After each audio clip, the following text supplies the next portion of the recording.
Hola, ¿qué tal? Bienvenidos una vez más.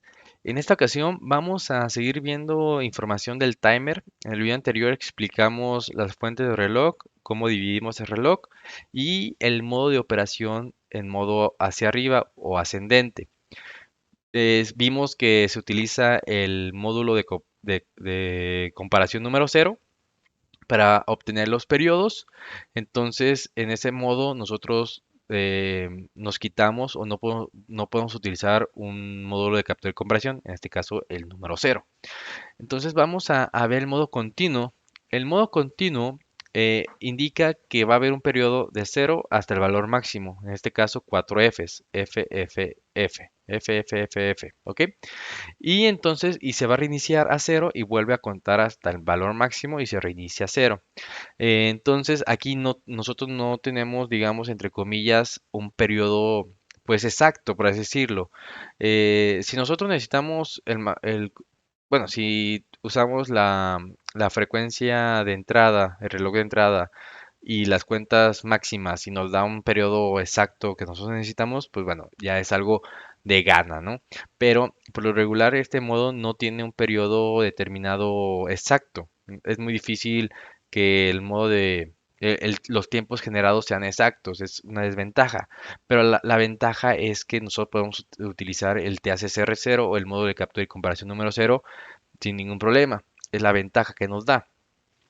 Entonces, pues aquí nos indica la figurita de cómo es el modo de continuo y lo que indica es que empieza desde el cero hasta el valor máximo y después reinicia a cero. ¿Ok? En este caso, solamente tenemos una interrupción que se va a setear. Se setearía el TA y FG, la bandera de sobreflujo. Ahorita no se seteará ninguna bandera de los módulos. Solamente sería el TA y FG y este se setea cuando cambia del valor máximo a cero, ¿ok? Es el modo de sobreflujo. Entonces, lo que indicaría es que cuando cuenta FFF y cambia a cero, nosotros estaríamos seteando la bandera de interrupción, ¿ok?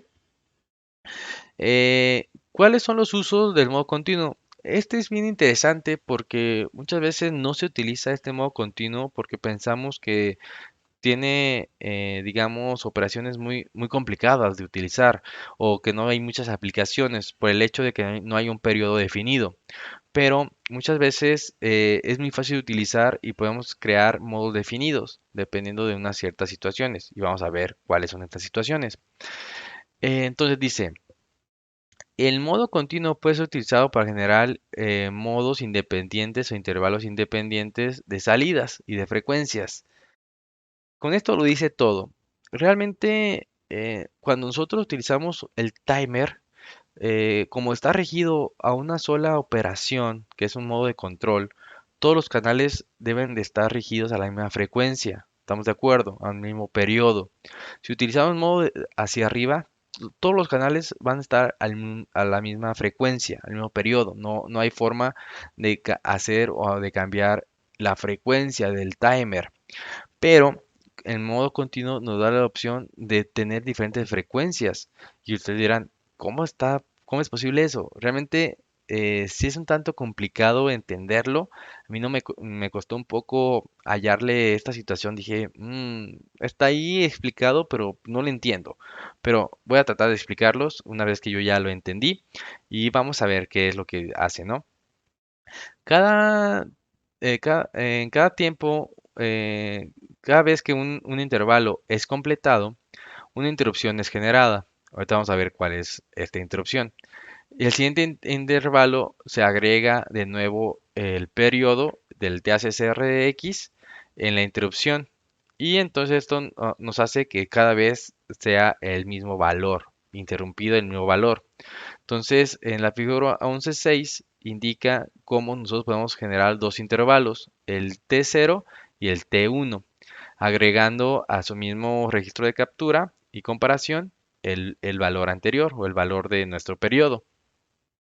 En este uso, los intervalos del timer es controlado por hardware, no por software, sin tener un impacto directo a la interrupción. Ahorita vamos a ver por qué. Es sumamente interesante porque dicen, oye, pero es que dice que en cada interrupción tenemos que agregar de nuevo nuestro intervalo. O sea, ¿cómo no va a haber latencia? O sea, ¿cómo no va a hacer que se pierda algo de información? Y ahorita vamos a ver cómo es que no se pierde. Es sumamente interesante y sumamente importante conocer este modo de operación. Entonces, el timer A tiene tres modos de captura y comparación. Entonces, podemos generar tres modos o tres intervalos diferentes, ¿ok? Tres diferentes frecuencias. Entonces, vamos a ver cómo es que se generan. Es súper interesante esta situación. Esta es la figura. Realmente esta figura no dice mucho. Dice, ok, aquí hay como pues, ¿qué será? El intervalo cero y el intervalo uno. Sí, pero ¿eso qué? ¿Qué me dice a mí? ¿No? Pues aquí se supone que el intervalo cero y el intervalo uno son diferentes. Es decir, el periodo T0 y el periodo T1 son diferentes.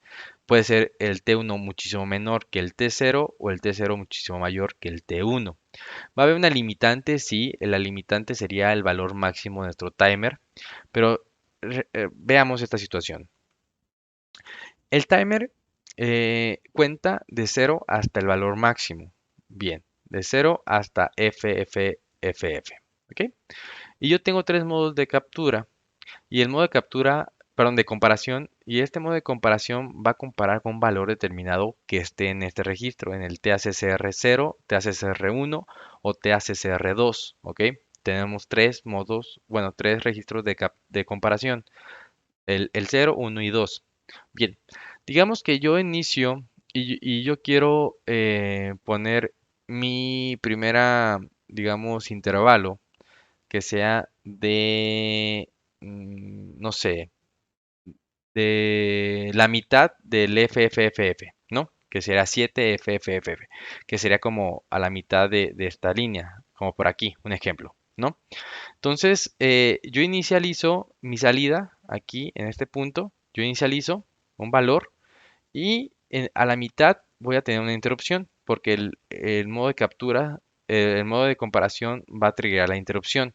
Entonces, trigger la interrupción, llega aquí y yo cambio mi valor o mi pin de salida. Yo lo invierto, por así decir un ejemplo. Y a mi TACCR0, que tenía la mitad, le sumo otra vez la mitad.